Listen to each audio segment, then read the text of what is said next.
Proverbe 6. Mon fils, si tu as cautionné ton prochain, si tu t'es engagé pour autrui, si tu es enlacé par les paroles de ta bouche, si tu es pris par les paroles de ta bouche, fais donc ceci, mon fils, dégage-toi, puisque tu es tombé au pouvoir de ton prochain.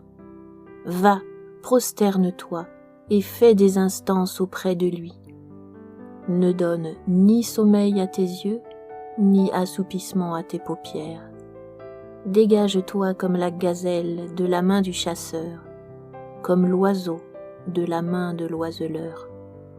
Va vers la fourmi, paresseux. Considère ses voies et deviens sage. Elle n'a ni chef, ni inspecteur, ni maître. Elle prépare en été sa nourriture. Elle amasse pendant la moisson de quoi manger. Paresseux, jusqu'à quand seras-tu couché? Quand te lèveras-tu de ton sommeil? Un peu de sommeil, un peu d'assoupissement, un peu croiser les mains pour dormir. Et la pauvreté te surprendra comme un rôdeur, et la disette comme un homme en armes. L'homme pervers, l'homme inique, marche la fausseté dans la bouche. Il cligne des yeux, parle du pied, fait des signes avec les doigts. La perversité est dans son cœur, il médite le mal en tout temps, il excite des querelles. Aussi sa ruine arrivera-t-elle subitement. Il sera brisé tout d'un coup et sans remède. Il y a 6 choses que hait l'Éternel, et même 7 qu'il a en horreur.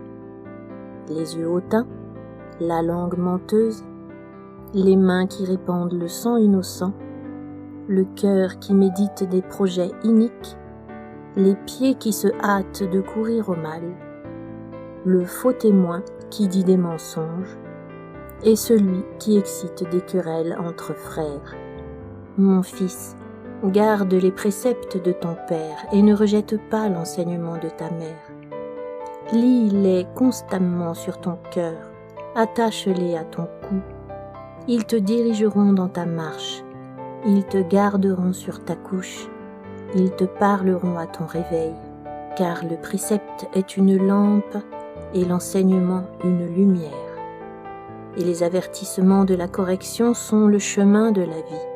Ils te préserveront de la femme corrompue, de la langue doucereuse de l'étrangère.